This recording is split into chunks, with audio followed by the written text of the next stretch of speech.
네, 우리 장로님이 미리 2주 전 제가 설교했다라고 얘기해 주셨는데 왜 그런 말씀을 해주셨냐면 2주 전에 제가 설교를 했는데 혹시 이 중에서 그때 그 설교의 제목을 기억하고 계십니까? 기억 못 하시는 게 당연한 일입니다 라고 제 원고에 써 있습니다.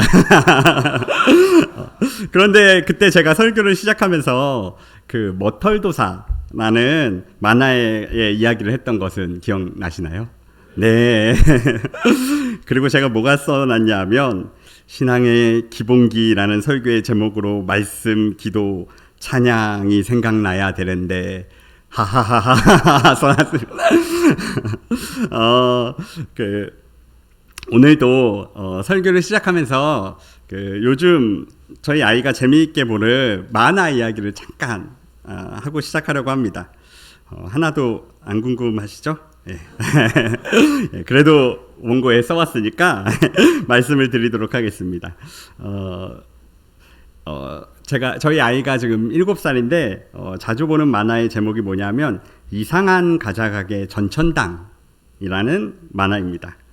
이 만화는 매 화마다 이렇게 행운의 주인공이 전천당이라는 가작가게에 이렇게 방문하게 됩니다. 그래서 소원을 이루어주는 그 가게에서 소원을 이루어주는 이상한 과자를 이렇게 사게 됩니다.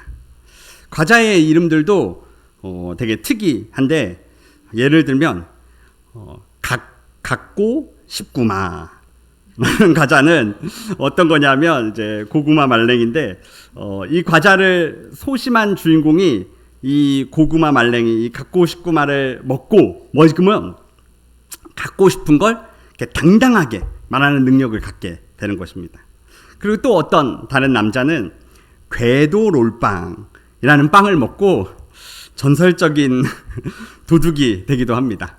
후에는 또 이 도둑이 잡히기도 하는데 이렇게 자신이 정말로 갖고 싶어하는 것 한 가지씩을 이루어주는 그 과자를 전천당이라는 곳에서 사게 되고 그 과자를 먹고 자신이 원하는 그 소원을 이루게 되는데 특이한 것은 주인공이 욕심을 내서 이 과자 뒷면에 보면 주의사항이 써져 있는데 이 자신의 욕심 때문에 이 주의사항을 어기게 되면서 그 과자를 먹은 그 주인공이 과연 행운의 주인공이 되냐 아니면 이것이 불운의 주인공이 되냐를 이렇게 결정하는 내용들이 나옵니다. 그래서 이 만화의 그 주제 가사를 보면 이런 부분이 나옵니다. 내 손으로 고르는 행운과 불운의 갈림길 운명이란 겨우 종이 한 장 차이.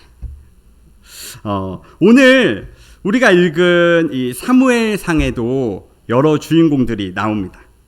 하나님의 그 뜻대로 기름을 부어서 이스라엘의 왕들을 세우는 선지자로 사무엘이 첫 번째로 나옵니다. 그리고 이스라엘의 첫 번째 왕으로 사울이 또 나옵니다. 마지막으로 이스라엘의 두 번째 왕으로 다윗이 나옵니다. 이렇게 사무엘상을 보면 주로 이 사무엘, 사울, 다윗 이 세 인물을 중심으로 돌아가게 되는데 이 세 사람들도 자신의 그 삶이 결정되는 그 중요한 순간들이 이 사무엘상에 들어가 있습니다.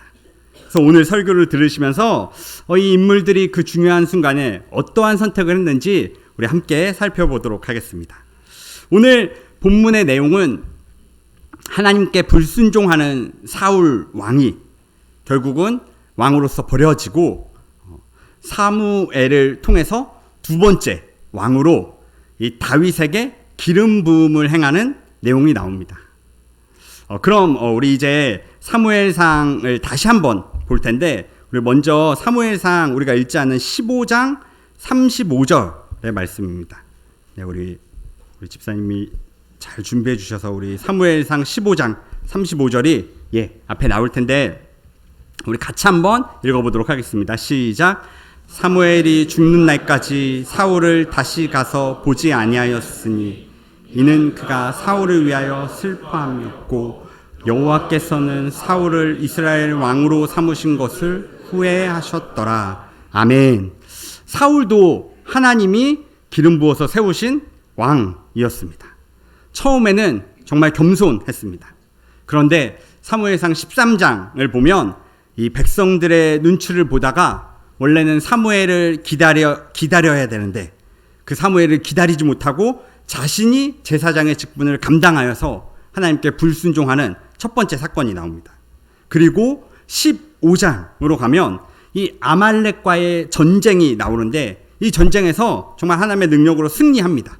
그런데 하나님은 전쟁의 모든 것들을 다 진멸하라 라고 말씀하셨는데 이 사울이 하나님께 나는 제사를 드리겠습니다 라는 핑계로 이 아말렉에 있는 좋은 양과 소를 죽이지 않고 결정적으로 이 아말렉의 아각 왕도 살려두는 누를 범하게 됩니다.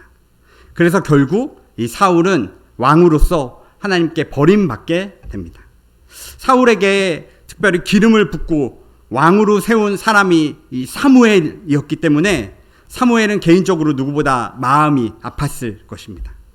그러기에 우리가 방금 읽은 이 35절에서 사울을 위하여 슬퍼하였다라고 말하고 있는 것입니다.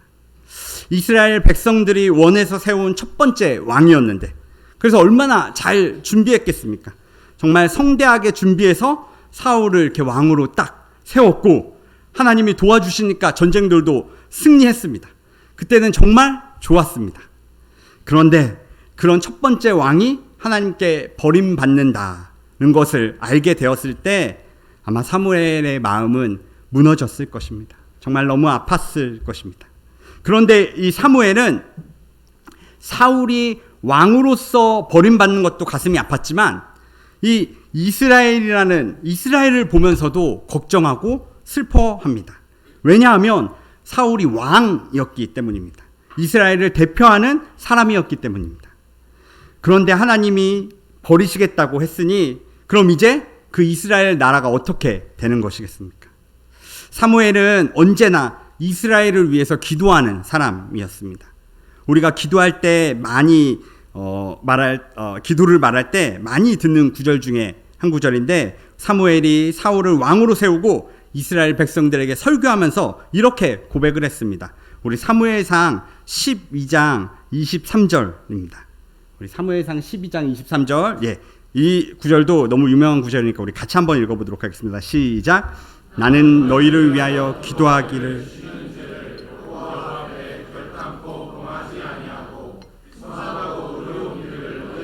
가르칠 것인지. 아멘. 쉬지 않고 이스라엘을 위해서 기도하겠다라는 것입니다. 정말 귀한 선지자 아닙니까?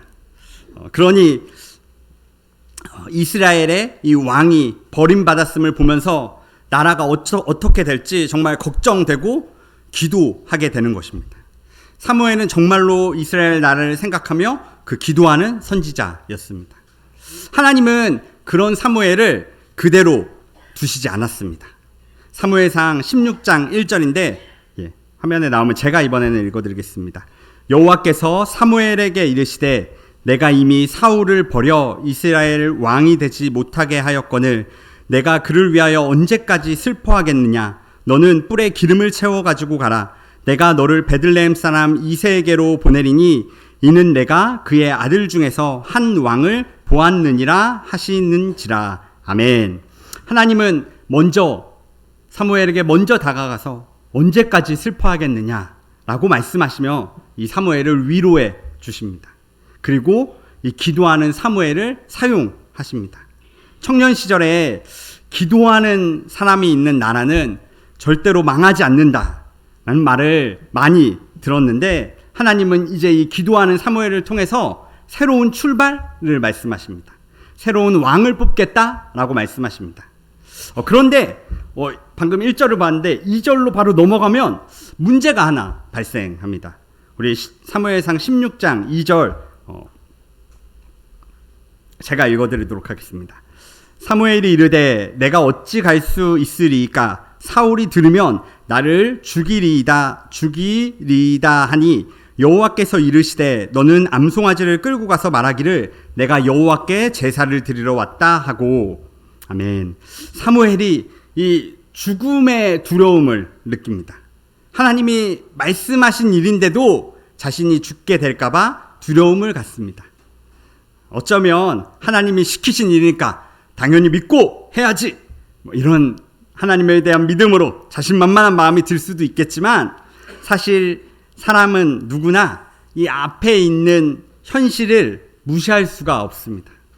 자신을 왕에서 내리고, 사울을 왕에서 내리고 다른 사람을 왕으로 세우겠다라고 하는데, 사울이 과연 이 사무엘을 순순히 보내줄 수 있겠습니까? 그러니 이 사무엘은 두려워할 수밖에 없었던 것입니다. 그런데 사무엘이 이렇게 두려워하던 그때에 어떻게 해야 할지 하나님께 묻기 시작합니다. 그리고 사무엘은 하나님의 말씀에 따라 순종하여서 나아갔습니다. 하나님의 말씀대로 그 일은 순조롭게 진행되었고, 이 사무엘은 이새의 아들들을 한 명 한 명 보게 됩니다. 사무엘은 첫째 엘리압을 보면서 이 사람이 기름 부을 자라고 자신 있게 하나님께 이렇게 물었습니다. 그러자 하나님이 우리 너무나도 유명한 구절로 우리에게 말씀하십니다. 우리 사무엘상 16장 7절인데 우리 다 같이 다시 한번 읽어보도록 하겠습니다. 시작. 여호와께서 사무엘에게 이르시되 그의 용모와 키를 보지 말라. 내가 이미 그를 버렸노라. 내가 보는 것은 사람과 같지 아니하니 사람은 외모를 보거니와 나 여호와는 중심을 보느니라 하시더라. 아멘. 하나님의 선택의 기준은 용모와 키가 아닙니다. 하나님은 중심을 보십니다. 찬양 중에 시선이라는 곡이 있는데 가사가 이렇습니다. 내게로부터 눈을 들어 주를 보기 시작할 때 주의 일을 보겠네. 후렴은 이렇습니다. 모든 시선을 주님께 드리고 살아계신 하나님을 느낄 때 내 삶은 주의 역사가 되고 하나님이 일하기 시작하네.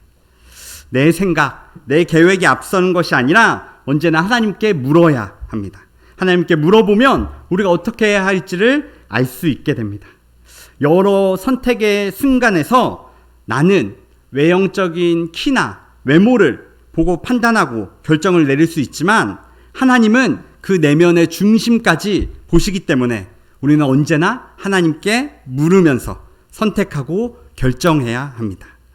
우리는 학업, 진로의 결정, 대학 입학, 취업, 결혼, 출산, 자녀를 양육, 승진하고 사업을 번창하게 하는, 내 노후를 준비하는 그 모든 우리의 삶의 인생을 살면서 많은 일들을 겪게 됩니다. 우리 각자가 이러한 상황에 처해 있습니다. 그럼 이 수많은 일들을 우리가 잘 해나가기 위해서 어떻게 해야 합니까? 제가 예전 사역지에서 요셉 이야기를 다루면서 인생 역전의 비결이라는 제목으로 설교를 한 적이 있었습니다. 그러면서 그 인생 역전의 비결은 무엇이냐? 다름 아닌 하나님과 함께하는 것이라고 했는데, 이 함께한다는 것은 그냥 같이 이렇게 있기만 하는 것이 아닙니다. 오늘 사무엘처럼 함께하고 계신 그 하나님께 묻는 것입니다. 그리고 사무엘뿐만이 아니라 오늘 본문 이제 마지막 절에 기름 부음을 받는 다윗도 언제나 하나님께 물었습니다.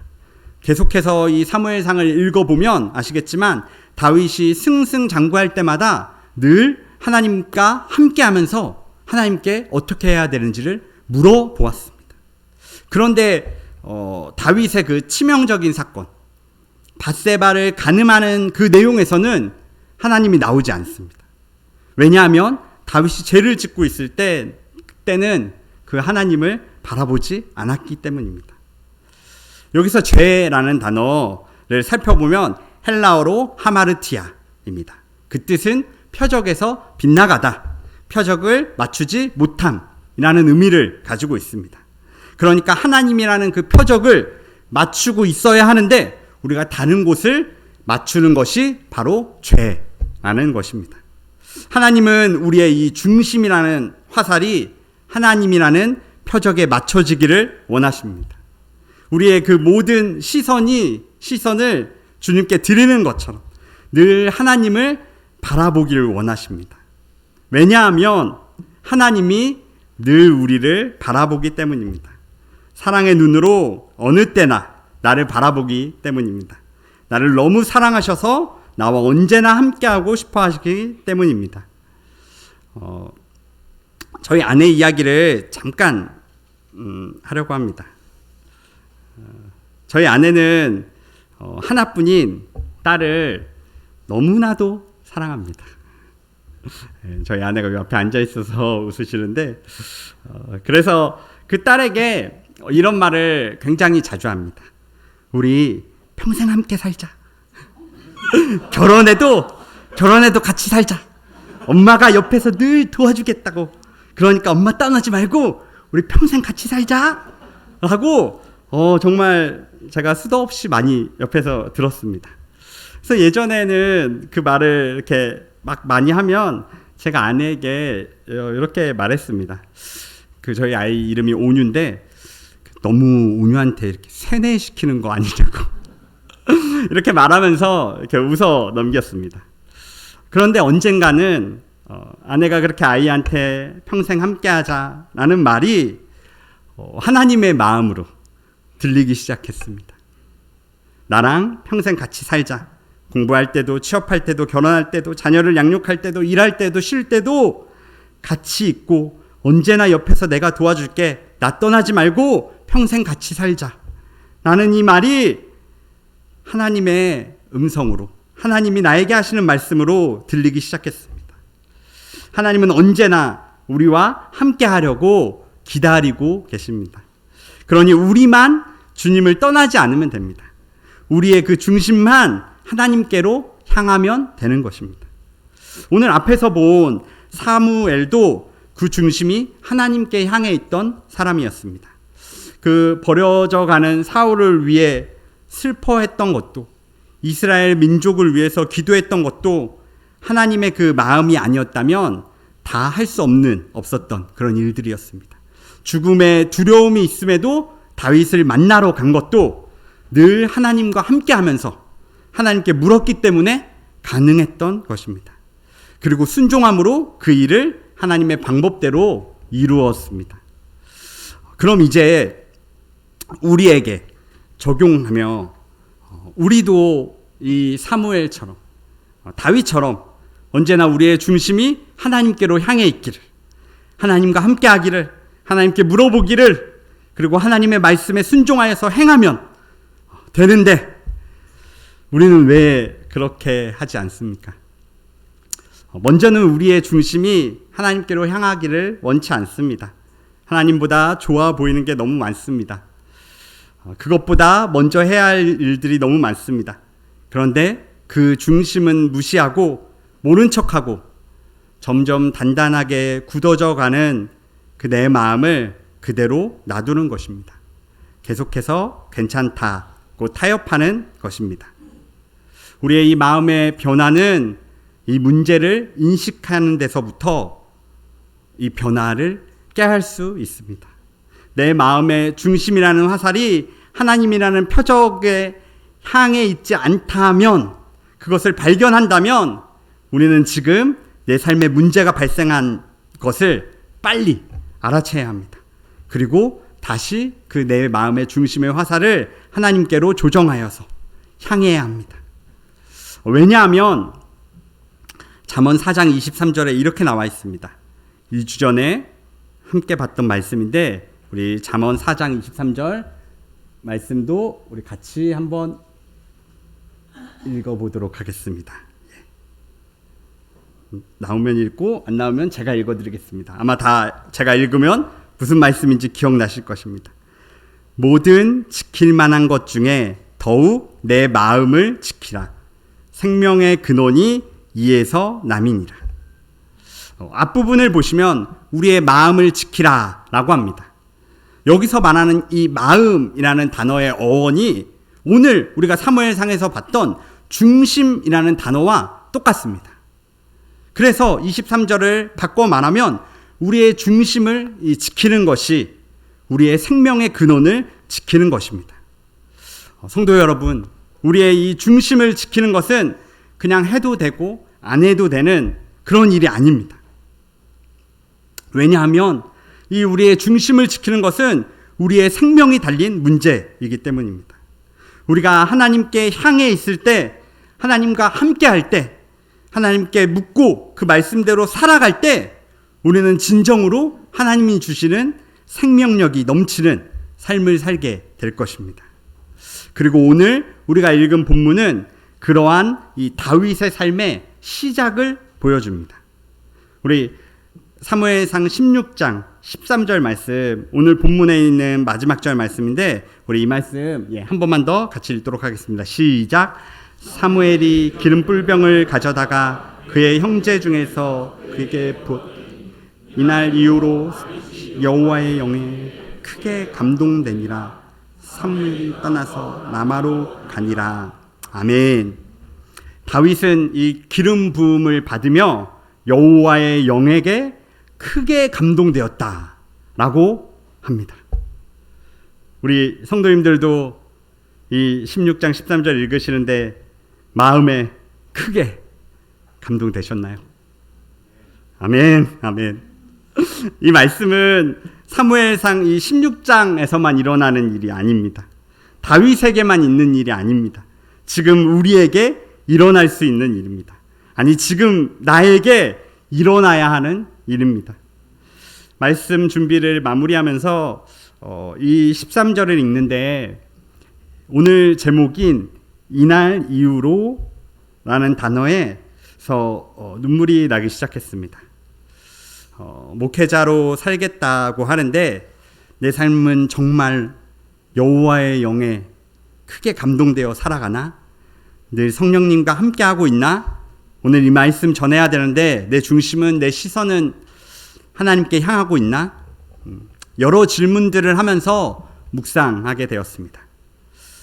그리고 내린 결론은 비록 내 삶이 온전하지 못할지라도, 그래서 언제나 사랑으로 나를 바라봐 주시는 그 하나님께 부끄럽고 죄송한 마음뿐이지만 그럼에도 불구하고 계속해서 나의 그 빗나간 초점을 하나님께 맞추기 위해 노력하는 그 모습을 보게 되었습니다. 우리는 문제에만 머물러 있으면 안 됩니다. 오늘 본문에 나온 여호와의 영에 크게 감동되는 것, 이것 또한 어려운 일 같지만 하나님의 말씀은 이미 우리가 성령에 붙들려 살고 있다라고 말합니다. 우리 마지막으로 고린도전서 12장 3절, 우리 하반절 말씀만 같이 보도록 하겠습니다. 제가 읽어드리도록 하겠습니다. 고린도전서 12장 3절에 이렇게 나와 있습니다. 또 성령으로 아니하고는 누구든지 예수를 주시라 할 수 없느니라. 아멘. 이미 이곳에서 예배를 드리는 우리 성도님들은 대부분 다 예수 그리스도를 나의 주님이라고 시인하시는 분들입니다. 그 고백은 내가 한 것이, 내 자신이 한 것이 아닙니다. 내 안에 역사하시는, 나와 함께 하시는 성령님이 하신 것입니다. 그러니까 오늘 이 고린도전서 12장 3절의 말씀을 의지하여서 주님을 구주로 고백하는, 나의 주님으로 고백하는 우리 모두에게는 내 안에 성령 하나님이 함께 하신다라는 것입니다. 우리는 그 하나님께 나의 모든 시선을, 나의 모든 초점을 맞추며 나아가면 되는 것입니다. 언제나 함께 하시는 그 하나님께 물으며 나아가면 되는 것입니다.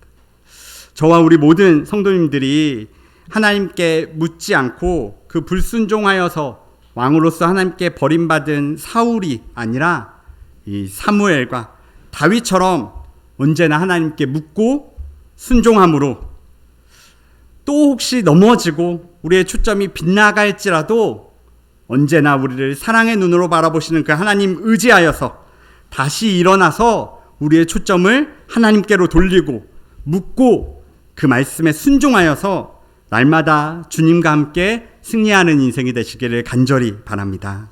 아멘. 잠깐 기도드리겠습니다.